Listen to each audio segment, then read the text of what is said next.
Thomas. Here we go.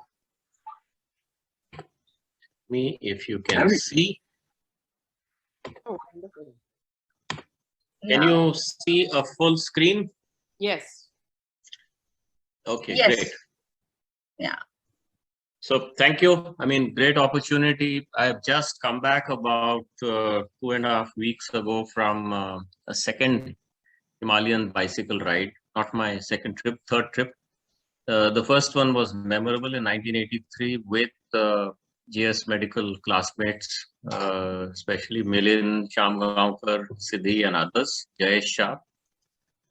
So what I'm going to do is simply take you through vignettes of my trips in both August 2019 and September 2021. In August, we went about 5-6 days after Article 370 was abrogated. And remember, it was a trip to Leh, and we were a little concerned, but we did not cancel. We learned that Ladakh is open, whereas Kashmir is in trouble. And this time in September, we were trying to go in 2020, actually with Prakash Naik, Siddhi Hirve, and I think one or two others who were interested. But COVID put an end to that. This year, we struggled to go. We kept postponing. We were actually trying to go in July, then August. Then somehow in September, we managed to go. Some of the pictures are from an orthopedic surgeon who also went on this trip, Manish Agarwal. The fellow goes around with a GoPro strapped to his chest and to his helmet and so on and so forth. Fancy stuff, bit beyond me. Where did all this begin? This business of bicycling long distances. I used to cycle to school, carried on even when I joined medicine, and then it all vanished. Living in Mumbai, and especially congested part of Mumbai, I think puts an end to it. And then I kept traveling around. In 2009, in Udaipur, I resumed cycling. And I think one of the main triggers was the fact that bicycles became available. You have these aluminum bicycles with multiple gears, good quality. And you can keep waxing eloquent about the ordinary bicycles, but these things really make a difference. It's technology. The other factor is that since I live in Udaipur, the Aravalli Hills surround it. Something about Udaipur makes it very, very suitable to bicycling. I live on the outskirts. That is helpful. I don't live in a crowded area. And you can keep cycling off into the hills. This is not a city to exit, which takes a long time. There are no extended suburbs. You get out and in 3 to 4 kilometers, you're in the villages. The other is thanks to my work, which is basically community health, and I work in the areas around Udaipur. I'm familiar with the geography and the lanes and the villages and the mountains, ridges and valleys and so on. I also discovered that for all that I'm a medical doctor, in clinical medicine and public health, my real interest as I've grown over the years is the history and geography I studied in school, and geography especially. So I take a lot of interest in these things. I have a direction sense. And then, of course, I had certain fitness goals. I went and decided I'll be 60 kilos by 50. And so I did something. But very importantly, public health people go around working on health for all. But then I started asking this question, what about health for me? What about, you keep talking of clinical health and public health, but what about personal health? And doing something about it. And I took it as something that was long drawn out. The other part was where the Himalayas came in. Now, if you're living in Mumbai and you like the outdoors, you have been taking the Sahyadris. Many of you also have been doing this. I also did some rock climbing courses. The Himalayan trek, as I mentioned in 1983, was very, very important and memorable. Essentially, you go and see the Himalayas, there's something hypnotic about them. Basically, you realize that you've got to go back there. I also had the good fortune of working in Himachal Pradesh with the United Nations agency for about 6.5 years. Now that unfortunately didn't allow me to trek and holiday around, but I used to visit it in the course of work and learned all about that very charming state. The other is that in the recent years, you find that there are trekking and bicycle tour operators available. They compete amongst each other and they offer you deals. So instead of supporting treks, they can even support a bicycle ride. And very importantly now, you have the mountain terrain bike, the FTB, and it can quite literally climb mountains if you know how to handle it. There was also a fitness agenda on the site. I have been doing regular rides, commuting to work, Sunday rides into the countryside. Now, this all came over the years, already 12 years. Been climbing uphill quite steep, and I've been indulging in, I was 7 years in a gym, and then the gym shut down due to COVID, so I've been doing things at home. Realizing that as you go older, you got to keep your muscles in tone, and you can't let them retire, or they'll create trouble for you later on. And another fortunate thing is that I have a lot of company of younger people, younger riders, and it simply compels you to keep pace with them, otherwise they'll leave you behind, quite literally. And they'll wait for you for some time and not longer. Let me come to the two trips. One is Manali to Leh, and then on to Dungla on the road to the Siachen Glacier. Now, this is about 500 kilometers, but the important fact is that it is along a military road, which means the gradient is not, it's very regulated. Those military trucks have to climb all the way to Leh, carrying supplies. So they cannot afford to be overloaded, and therefore the gradient is controlled. So that was a good thing for us. When we went in 2019, the Atal Tunnel had not opened, which meant that there was huge traffic on this road, and we had to basically negotiate military trucks. Now, these Fauji drivers, they drive very fast. They drive these huge trucks with confidence, with ease. But they frighten the wits out of you because of the way they almost push you off the mountain into the valley. So you got to keep your nerve and ride. And also tourists up to Rohtang Pass. Now, this route makes you cross 6 passes, Rohtang, Baralacha, Naki, Lachung, Tanglangla, and Khardungla, and they range from 13 to 18,000 feet. Khardungla is notorious. It's rated as the highest motorable road, which basically means that there's a frank lack of oxygen. The things you can do very well in a place like Udaipur, you may not do at that height. And you have to climb 7,500 feet over 40 kilometers when you go from Leh to Khardungla. Second route that we have done this year, just about 3 weeks ago, is shorter, 440 kilometers. It is common to the Manali, Leh, Khardungla up to a place called Tandi, about 110 kilometers. And then you go on a state highway. And the Himachal PWD is very happy about this. If they want to give you a gradient, they will give you a gradient. So you therefore have to climb a very steep gradient. But there are only 2 passes. One is, of course, Rohtang, and then Sach Pass, which is at 15,000 feet. Now, this Sach Pass is notorious. It's been labeled variously as very dangerous and very difficult. It's dangerous for buses and trucks and even two-wheelers because the road is quite narrow. But for a bicycle, it's not narrow. And in 30 kilometers, you got to negotiate, or you got to go climbing up about 10,000 feet. And that's quite a challenge. Now, before someone thinks that we went about solo and managing everything on our own, this is a supported ride, which means that there is a company or an organization which arranges your meals, provides you accommodation. There is a support vehicle, you can see it in the picture, which is generally within 1 or 2 or 3 kilometers of wherever you're riding, and they check on you, they don't abandon you. And of course, if you ever get into trouble, they'll rescue you, though you may have to pay some extra costs. And they really, in a sense, therefore host you and look after you. So you're not left, abandoned. So even in this way out place, the tea that we are drinking, hot chai, has been provided by our support team. But the important fact is you live in tents, small little tents. You can't even stand inside these tents. They're so small. And you therefore bed down and, unpack from your suitcase. And now, why is this unpacking important, unlike in a trek? Because when you bicycle, you've got to wear warm clothing, you've got to wear rain clothes, and you've got to wear summer clothes, all rolled in one. So various times you're mixing and matching. In the picture to the top right, you can see that there are 2 other bigger tents. One is a dining tent, and the other is a kitchen tent. The most important tent, of course, is the bottom right. That is the potty tent. That's the toilet tent. Very eco-friendly. Basically, they've dug a trench, and after you made your contribution, you cover it up with a spatula. I'm mentioning this because I thought this was going to be messy, and during the 1983 Himalayan trek, I remember this was all free for all. But now it's become regulated, and therefore the location of the toilet tent was most important.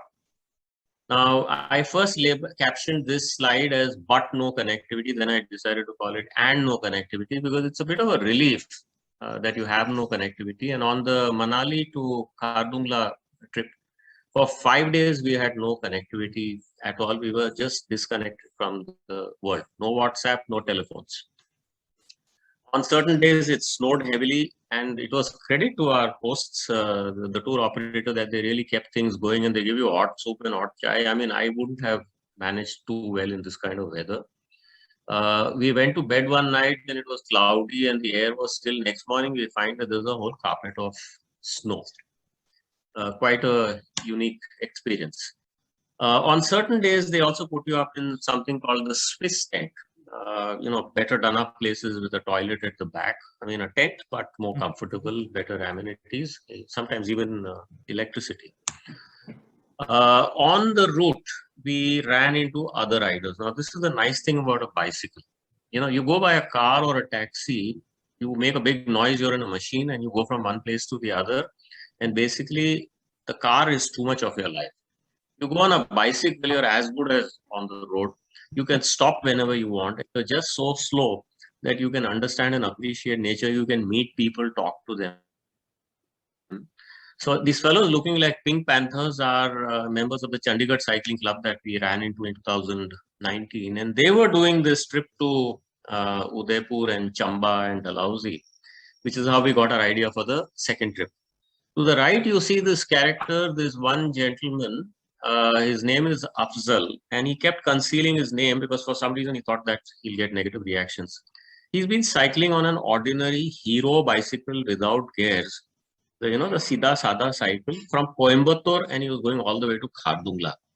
Wow. So, I mean, maybe we'll call him crazy by our own standards, but the fellow is highly self-inspired, and he had a few things to tell us.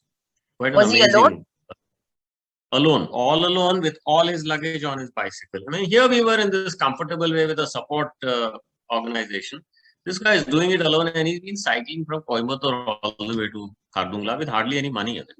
Amazing person. So you get inspired by these stories, and a bicycle allows you to do these things. And of course, as we went along, you see these quaint little villages and you wonder how the people live there and with their colorful roofs. I'll come back to why the roofs are so colorful nowadays in a little while. And, you keep wondering about how people live there and what their lives must be like. Now, the one thing we started getting used to, especially on our 2019 trip to Ladakh, is the vast open spaces. Now, all of us, both physically, we live in crowded areas because that's where our careers take us by and large. Then our minds are also quite crowded. Our lives are quite crowded. Our company is quite crowded. Our agendas are quite, right? We don't multitask. We nanotask. We've got so many things happening all simultaneously. So you come to this place and you look at this vast open space, and in a way of thinking that there's nothing happening. At least there's nothing happening that I can make a difference to. It's happening on its own. There's water flowing and there are clouds and it rains and there are mountains and erosion and so on and so forth. But without my having to break down all this. So this to me was, a way of kind of, unpacking myself and, trying to relate to the vastness of nature and then even to the vastness of the universe. This is a place where Himachal, goes into Leh. So 200 kilometers of uninhabited terrain that you go through. It's quite an experience, and it's not that it happens suddenly. This is where, you see the last village on the left side is Darcha in Himachal. After this, you go to Ladakh to see habitation. And there's a reason why people don't live in these places. When you see the place, you will realize you have these vast rivers. Now, is this a river? Is this a sand beach? What's that mountain doing? And what are those funny little shapes on the side of the banks of the river? You and I can keep, trying to piece these things like a Lego block, but it's there. And these vast spaces really, they leave you alone. As I said, there's no telephone to disturb you.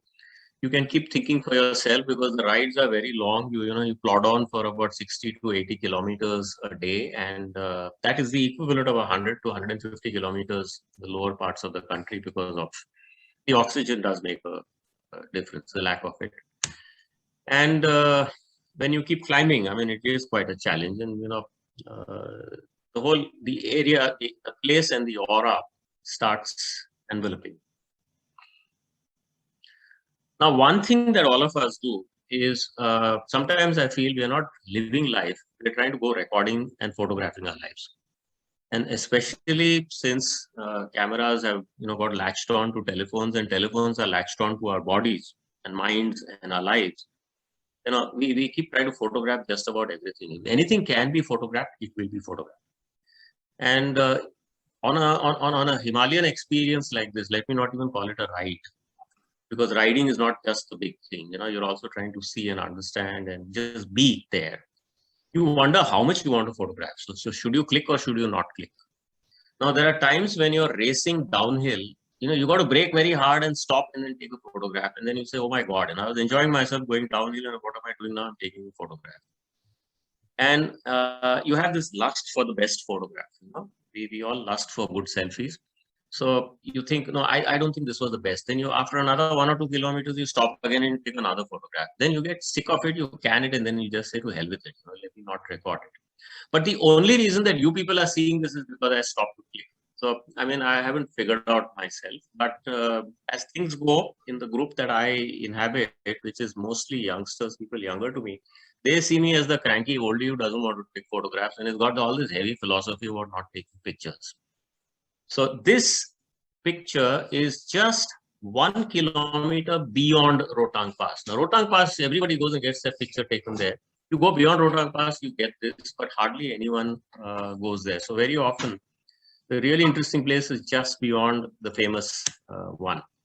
And you have these steep descents. This is a panoramic view, and therefore the gradient is not seen, but this is a really steep descent. You leave your bicycle. Remember the one thing about the bicycle, unlike the car or the Jeep, it doesn't have an engine. So when it rolls, it really rolls. At certain points, we were rolling down at speeds of 70 kilometers per hour. And, if you did it only on a straight stretch where you could see for miles, and you knew that there was no obstruction. On any bend or a curve, you were much slower. So if you don't have a hold on your brakes, you will perish. So there is, an adrenaline-inducing kind of experience to this. The other aspect is you've got to rest on foot. What happens is, as you keep cycling, finally everyone thinks that your legs are going to get tired because they are the ones doing the heavy slog work. But it's your neck and shoulders and your back that starts giving up. Especially when you are in your young 60s. I have cervical spondylosis, and I think maybe the lumbar vertebrae are also speaking up and making their presence felt. Bottom, talk to any chronic cyclist, and you know that a sore backside is one of the biggest problems of long distance cycling. After about 5 hours or 6 hours, you had it. You feel that your back is on fire, and the only way you can rest is to lie flat. And the other thing is you got to be constantly alert, especially if there's traffic on the road, and it's nice to shut your eyes and rest. One question here, Sharad. One question. Can I ask one question? How much time would you cycle in a day? How many hours at a stretch? 5 to 7 hours normally on these Himalayan rides. And the famous one, I'll tell you in a little while, we did almost 8-9 hours on one day when we went up such pass. And I'll come to that. But normally it's around 5 to 7. And you all only cycle during daylight hours? During the daylight hours, yes. Not at night. This is daytime Sonu's stuff. question. Sonu wanted to ask that. Yeah. No, this is daytime stuff. Some people are going to see this as a sissy activity. The bike packers, people who carry their whole luggage on a bicycle and go out alone, they're going to see this as soft. Maybe I'll get there, but let's see if I have the time. The other issue is that you're riding in young company, at least I am. Okay, so this time in 2021, I went with one person in his 20s, one in his 30s, two in the 40s, one in the 50s, and I was the oldie in the 60s. Now, these guys are more energetic, they're smarter, faster, brisker than you. And unless you want to be left way behind them waiting for you, you keep pace. So it does make a difference. And they have a different flavor to them. This is right across generations. They like to take photographs. They like to fool around, go around posing for photographs and laughing and joking and so on. Now I had a choice. Either I could be the cranky me and say, no, no, we are not like that. I'm not like that. Or I could just join them and be like them. So I chose more of the latter, and they pulled around, pulled my leg and so on. To an extent, all those age gaps erased much as I have gray on my head, and I refuse to dye my hair. You keep running into temples. Since we did not go really on a temple visiting trip, it's not that we were there when some special ceremony was on, but we went to the Mrikula Devi temple at Udaipur. We went to monasteries, Buddhist monasteries. You realize in the kind of forbidding mountains that the Himalayas are, you need something more than just, food and whatever, drink also to keep you going. You need a lot of Zen. You probably need to be spiritual if you want to live out there and be successful. And I find that Buddhism is really, its way of thought is quite suited to life in the Himalayas. And there is something spiritual about the way people revere these shrines and maintain them. Now, there was the business of crossing each mountain pass. And as I said, on the Manali, Leh, Khardungla, there were 6 passes. One is that you go on for 20 to 40 kilometers of continuous ascent. Now, we consider ourselves, we guys from Udaipur are the heroes of the Aravalis. We do 4 to 6 or even 8 kilometers of continuous climb, and we sweat and grunt and succeed. This is much longer on a different scale. When you go cycling up, it could be snowing, you would be perspiring because you're generating such huge amounts of heat. Now, this is in spite of cold weather, and it might rain all of a sudden in the mountains, and once in a while it could even snow. Now, as you run out of energy and run out of breath, especially on the higher altitudes, as oxygen becomes scarce, you stop, you look around, you pretend to admire the scenery, you rest for a while, you start, you move for a while, and you again stop. Now, this happens basically because your heart rate keeps on going to 140, 160, and then you stop, and then the thing comes back. I mean, I'm not saying I'm counting my heart rate. I don't have that fancy Garmin watch on my wrist. But I can make out that I'm probably at maximal velocity. It happens on regular basis. So you keep stopping and waiting for it to happen. And so climbs are really slog work. Each time you got to go, working hard. You feel very, humble and very vulnerable going up. Of course, you can ask yourself the question, why am I doing these stupid things? Why don't I just sit back and relax? But once you're in it, you're in it. And after you climb, when you go down, you're not pedaling at all. Actually, all you're doing is applying brakes. It is very cold. And the moment your body stops working, you feel very cold. You got to pad up. So we all would wear heavy jackets on the descents. And if the road was bad, then all our bones would rattle, including the vertebral column. So this is how we did passes one after the other. In Rohtang, you have to push out the tourists to get your picture taken. And then once you cross that, you went to, this is on the way to Leh, Baralacha, even higher, 4,850 is around 15,500 feet. And then there's something called Nakila, again, that goes to around 16,000, 17,000 feet. And then Lachungla, one more. And then Tanglangla, snow welcomed us. And this is at 17,500 feet. Now, I'll stop here because before I tell you about Khardungla, the big one. You keep riding. Now, the one thing you do is look at the road and look down. But if you look up, you get a bit zonked because the clouds keep having these formations. They keep moving here and there. And you can keep looking up, except that you might roll off the cliff. But there's a real fascinating scene with simply cloud watching on these rides. This is, I think, the most ethereal picture that we shot we took this time. We were going up to reaching Rohtang Pass, and there was this, the clouds wafting across the road, and we ran into a bunch of horses. And these horses were grazing by the side of the road, and they looked at us, a little quizzically, and then we carried on. So you find that these moments can get frozen in time, except that you're not frozen in time, you keep moving on. And then get more and more of these vast open spaces in the uninhabited territory. Now, even the places look strange. Now, the reason they look strange is we keep locating them or relating them to our own reality.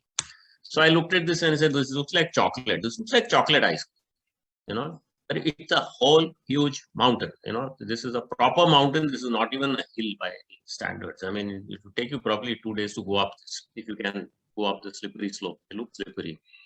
So, and things look weird. So then you scratch yourself, you slap yourself on the cheek and say, look, is this real or is this not real? This is what, the cold desert of Ladakh does to you.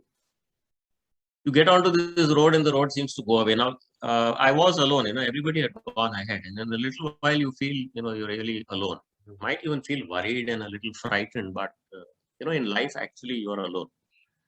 We keep pretending that we have company. We haven't. We're all alone, at least once we've grown up. We cross that age of 18 and we start voting. And so you just carry on, and then you wonder, where the horizon is going to take you. You keep pondering, and you can sit in the middle of a road and there's nothing happening because you associate roads with traffic and being run over and so on. So there are these mind games that I kept playing with myself. And I must have stopped on this place and stared for about 10 minutes. But I've often thought of infinity. I did it first, at the age of 23 when I was in GS Medical. So what is infinity and so on and so forth. So it is a, there's a whole mind-numbing, or I would say mind-elevating experience as you go to such place. And then, of course, there is the history. We came down and then reached the Indus River. There's a little bit of Indus River inside India. Here's a country named after the Indus River. It's got very little Indus River with it now. It is in Ladakh. You keep looking at the river, staring at it, the history, the civilization, the name of India came from there. And then in Hindi, it's called Sindhu. Now, I lived in a part of the country, Rajasthan, where all sirs are called her. So, I have people telling me, Homvare, hada hat vage, hanje mu aijo, which means Somvare, 7:30 baje, main aa jaunga. So all the sirs turned to hers, and that's how Sindhu turned to Hindu, and then there's Hindu and there's Hindutva and so on. So I kept thinking about all these things, but even while flying the flag. Now, this is because on my first trip, we flew around Independence Day, celebrated Independence Day on the ride. And then, what does a country mean? And there's Pakistan, which has got more interest than India. So does it mean anything? And then we reached Leh. It's got monasteries, and Leh is a great place. Many of you have been there, by air. So I won't talk more about it because, that was to an extent a bit ordinary. It was the next day that we started off for Khardungla. Now, Khardungla is like, an ordinary guy going around lifting a huge dumbbell, weighing something like 400 kilos or so. It's considered one of those, really hard to do things. The landscape changes very rapidly, it turns snowy. The last point where, civilization exists is this place called South Kullu. And something like a kilometer or two beyond that, I found that I had turned dreamy and I felt like sitting and smiling at everything around. I said, I'm going hypoxic. My judgment also started varying. So a little short of the pass, I had to actually stop for my own safety. A friend of mine managed to go all the way, and of course he wanted to show it all off very patriotically. But this is 18,000 feet, and after this you descend towards Siachen, and that's the end of your ride. Now let's go back to 2021, or let's come forward to 2021. There is now this Atal Tunnel, which bores right under the Himalaya from a little beyond Manali, and then it comes out in Lahaul Spiti district. There's a wonderful thing it's done in that now there's no tourist traffic or even regular military truck traffic going up the Rohtang Pass. You can very happily go up Rohtang Pass as if it's a backyard thing and the road is still in good condition. This is what it looks like. Formerly, this was packed with vehicles, and now it's like an alpine forest. Real fun going up this, a great ride. And then once you enter Lahaul Spiti, you come to this again, totally different district, different people. This place is the Sangam of the Chandra River, which is coming from far off in the mountains. The Bhaga River is to the left of what you're seeing, and the two unite and then go to the right as the Chandrabhaga River. The Chandrabhaga River flows out of Himachal into Kashmir, where it is called Chenab, and then it flows into Pakistan. So it's a very important river. It's continuously there. It was continuously there on our ride and makes a whole lot of noise. And there's this thing about rivers, they are the same and yet they're changing every second. So, it tells you about time and continuity. You have these, charming villages located in a bend in the river. And I'm sure some of our friends will be interested. Some of these fields that you're seeing next to this village, are barley fields. There's a whole lot of barley being grown in Laos. Within barley means beer. So, this place makes a noble contribution to your glass of beer whenever you enjoy it. So think of these, desolate mountain places when you, have a beer next time. And then finally, we reached Udaipur. Now, we had this kind of pida in us. We are from Udaipur in Rajasthan. We wanted to see Udaipur in Himachal Pradesh.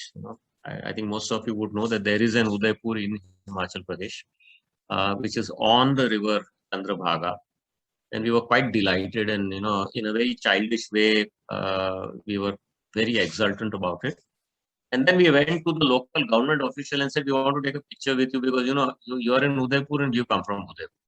So the Udaipur Cycling Club people went and took a picture. Bottom right, you can see that, the Tehsildar or whoever we found, we got him to take a picture.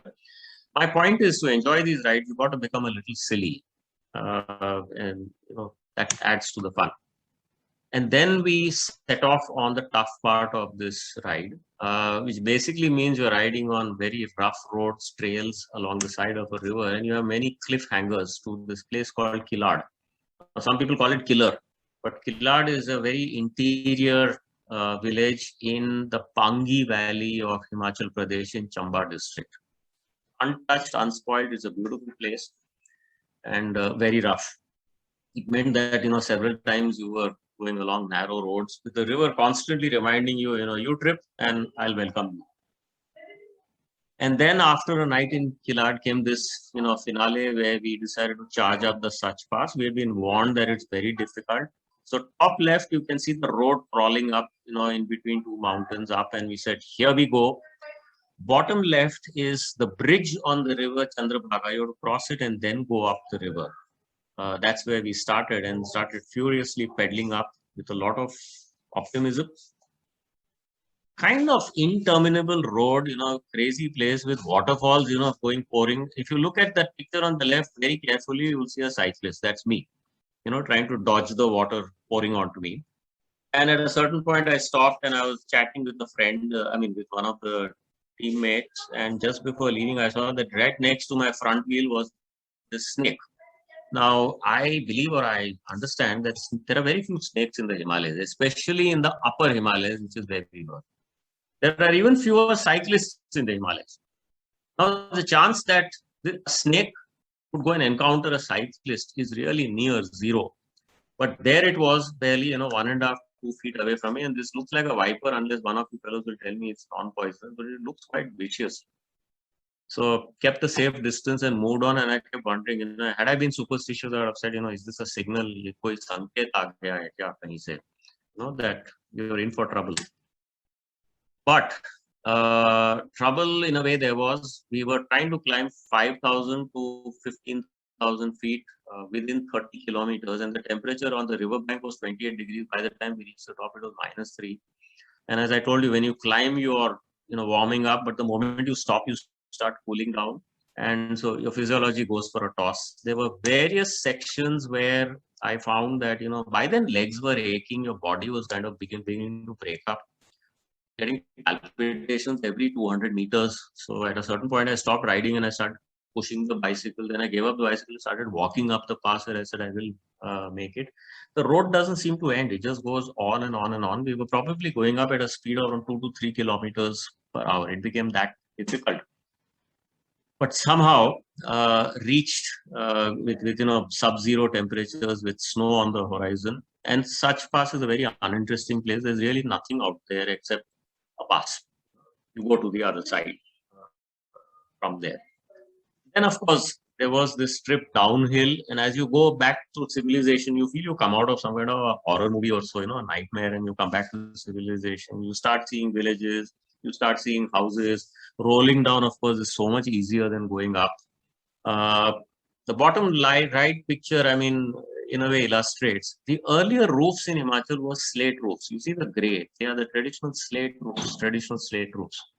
Now what has happened is that Tata and other companies have started making galvanized iron thin sheets. And these are apparently so good and so useful that people have started putting them on their roofs. You see that modern building. And they make them in different colors. And so we tourists go and admire them and see them from a distance and say, what a colorful village and how nice. But some bit of tradition has been lost. Maybe those slate roofs served a certain purpose, which these GI sheets don't. But there is this inexorable process of modernization, and it's not that you and I modernize, everybody is also part of this process. And so all the villages of Himachal are losing those stone slate roofs and gaining these colorful GI sheets. And we kept rolling down, going towards Chamba, which is a district headquarters in Himachal, and then you could see villages, and this bottom left is the huge Ravi River. Now, someone will have to tell me why it's called Ravi and not Ravi. But again, one of the rivers of Punjab that also flows into Pakistan and doesn't do much in India, apparently. It's a beautiful river, and Chamba is located on the Ravi River. Spent a day and then moved on to Dalhousie as we ended our trip.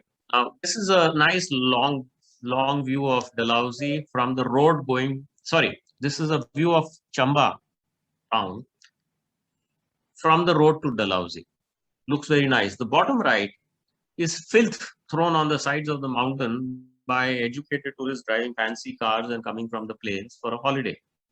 It's really sad that, there's such dirt, such filth, so much of plastic which is not going to degrade, littering the mountainside. So it's not just about resorts and rampant construction that we kept seeing. I mean, there are also small ways of dirt and junk. And so what happens is, as tourists, we keep taking all the long views. We don't take the short views. The short views don't look nice, unfortunately. We went through Khajiar. Khajiar is it's a meadow right in the middle of Chamba. Anyone who has not seen it should still go and see it. It's a very happy and a nice place, and you can still understand why honeymooning couples want to go there. It's a very romantic place. And then we reached Dalhousie, where our ride ended in this place called Gandhi Chowk for obvious reasons, and that was it. Now I realize, and I'll just end with this, that these kinds of rides, and my being part of an Udaipur cycling club and also riding quite regularly around Udaipur, it's given me a social connect with a bunch of people who have nothing to do with medicine, health, or the world of non-profit and non-governmental organizations that I inhabit. These people are bizarrely different. They think differently, they behave differently, and if you want to be with them, then you learn to appreciate the diversity of life. Quite some social connect, and I don't know. Time will tell whether being with youngsters, what difference it makes. It gets a bit tedious and trying at times. They go through more ceremonies. So here at Udaipur Airport, there was someone to garland us and welcome us and take pictures. But it is good fun. And then I still am slowly recovering from the post-trip hangover. Now, what is this post-trip hangover? This is what Himachal and the ride looks like. Once you come back, you just don't feel like riding around Udaipur. You've seen it all. You feel bored. You feel a little sick of the place. And so I've hardly been riding, hardly been going around, but I'm slowly pulling out of it. You can't keep going to the Himalayas. So, getting out. And I've decided, okay, this is it. I'm growing old. My heart goes too fast very quickly compared to all these other guys. And going up the pass, it was very, very hard and so on. So kind of resolved that, okay, no more Himalayan rides until the bug bites once more. Thank you. Sharad, can we ask some questions? Sure. First of all, how did you build the stamina? Just kept at it over 12 years. I've been cycling for 12 years. I mean, I control my diet, I exercise, I do strength training. I mean, there's various other things. It's not just that you keep on riding. Person who only cycles actually can become a bit shapeless and unhealthy. So there are things to it other than self-restraint and so on. So, I mean, there are, and Can I maybe? so it doesn't happen suddenly.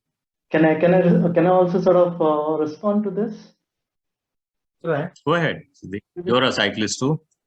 No, I mean, so this is something which we've sort of talked over earlier also. So when we used to try to get people to get into cycling, but I can't manage.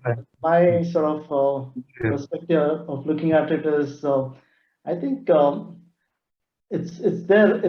I mean, our bodies are fit. It's just that our mind doesn't allow it. Okay, you need a certain level of fitness. say if you're running, you should be able to run maybe 5 kilometers, then whether it's 5 or 48, your full marathon, and for it doesn't matter. I mean, so it's just in your mind, I think, that, no, I mean, I won't be able to make it. But at a certain but that's not to sort of underplay the role of fitness. Of course, that's there, but it's more the mind than the body.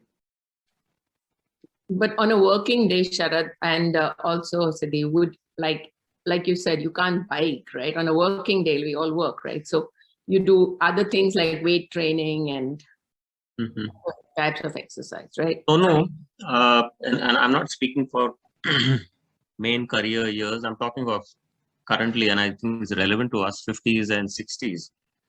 We spend so much of time trying to go around building family, building career, and whatever, building fame, name, and so on and so forth. And I think that's very important. That's appropriate. There's sometimes we got to start looking at other sides of ourselves. And if you don't enjoy doing this, then don't do it. Don't go around suffering. So, I mean, I bicycle every day. I commute on a bicycle. You know, when I sold off my car about 3 years ago, I didn't buy another one. Now, this means, Sonu, that sometimes the temperature is 42 to 44 degrees in Udaipur on a summer day, and I still go to the my office or place of work, sweat it out. I suffer, but then you take it in your stride. So it's about what Siddhi said, you know, mental strength. Don't go around pitying yourself. Don't feel sorry for yourself. Oh my God, why am I doing all this? It is unpleasant. It's a struggle, but it keeps reminding you that, you know, struggle is a part of life. And then, you know, you learn to do the other things also, regulate yourself more and more. And ultimately, in the long term, you feel better, you look better. The only thing you've got to be very careful about is not feeling self-righteous and smug and arrogant about your health, you know, hope that others will also take it on. But I have realized one thing. The reason we become healthy is because we decide to invest in our own health. Yeah. We go around investing, we give time to a lot of things. Yeah. Now, talk of location. A city like Mumbai, a city like Delhi, it's very difficult to pursue outdoor activities. Now, here I'm being a little provocative. The reason we are in these cities and we are located where we are located is because it suits our career, it suits some other things, but probably does not suit our health beyond a point. And at some point in our lives, we may have to make some choices in whatever way. Of course, you can go to an indoor gym, which is brilliantly air conditioned, and go around doing things, but it can get a little boring, you know, those same four walls with, you know, gym rats exercising. So I think where we are, the kind of lifestyle we lead, how much time we give. I've actually reduced the time I've given to work by giving more time to physical activities or outdoor activities and doing this. So yes, I probably have lost out on some things. You can call it a loss, you can call it a gain. Make your choices. If you invest time, you become healthy. This is without any, you know, prejudice towards, you know, some cancer that walks into your body or you get run over by a truck or something like that. I mean, those are different things. That happens. But for the rest, you know, you can do a lot to stay healthy, but it needs a lot of time. And I also discovered a bit regretfully about 10, 12, 14 years ago when I started shaping up, is that the human body is, you know, it's much better than the Hero Honda motorcycle. It is very, very fuel efficient. If you say you're walking, you need to walk 5 to 7 kilometers a day in order to, you know, get into a fitness state. So, you know, a little bit of, you know, exercise here and there doesn't seem to help. You know, we are highly fuel efficient. We get in far more energy than we need. So maybe, if there are any more sort of comments or questions, one can put them in the chat. Can I maybe Sharad? I mean, I'm sure you're aware of this, but maybe just two tips. I guess if one is going long distance, and both the tips are quite related actually. Not just for mountain biking, but I'm more into road biking.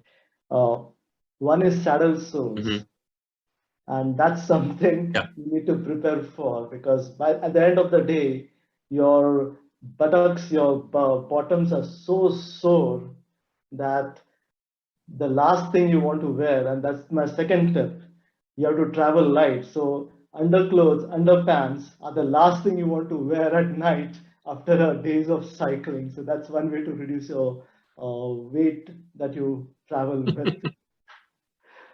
Anyway. Okay, we can go on for some time on bottomology.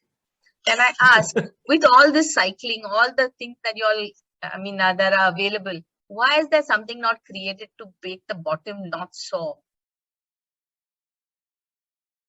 No, it's not happened as yet. You see, Ismat, this is the unphysiologic part of cycling. One part of your body is continuously in contact with a firm surface for as long as 5, 6, 8, 10, 12 hours. That's not what the human body is supposed to be doing. The moment you stop sitting on the seat, you recover. There's no other magic to it. Of course, then you can apply all sorts of fancy creams and so on. And incidentally, I've gone and read a long article by women saying women's anatomy is different and they respond differently, and therefore they need different treatment and different prevention, and the men are different. And the guys, I suppose they get into all sorts of aspects. But the point is, why are you sitting on a seat for 8 to 10 hours? Yeah, even in an office, we get up, we walk around, we do other stuff. Correct. There it is, that's a downside of cycling. Okay. Thank you. But this was really very, very fun. And with your insights, it was so beautiful. Thank you, Sharad. Thank you. Really. Had a My great pleasure time listening. for sharing it with all of you. Totally.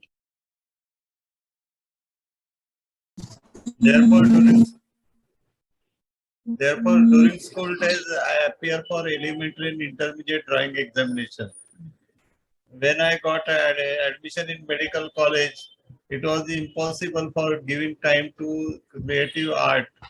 Therefore, after completion of my public health service tenure, I started actively working in public this creative field, and I started making filmmaking.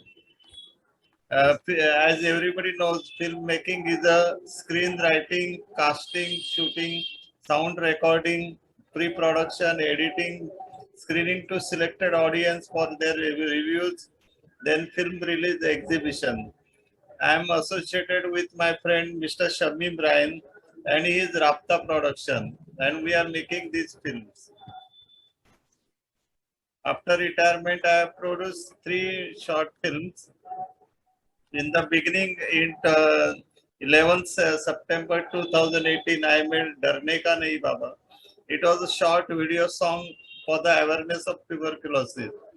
The film was awarded with Best Entertaining Public Advertisement in Pune Film Festival and was appreciated by Central TV Division. Then second film is on for the awareness of eye donation. In that film, I acted also. The film was appreciated in Brunaltai Short Film Festival at Goregaon. It was released in 20th June 2019. It is Dear Naina. Then after that, on the occasion of Mother's Day, we prepared O Pyari Ma, which is about the mother's love. It is a T-series song category. It was released in 16th September 2019. Then during COVID epidemic, for the awareness of wearing a mask, we made a video song this for the mask wearing. It was released in 1st January 2021. Then to portray the mothers and brother and sisters eternal love.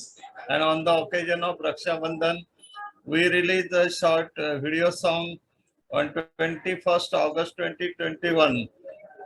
I wish to continue my part in the filmmaking and for making good films.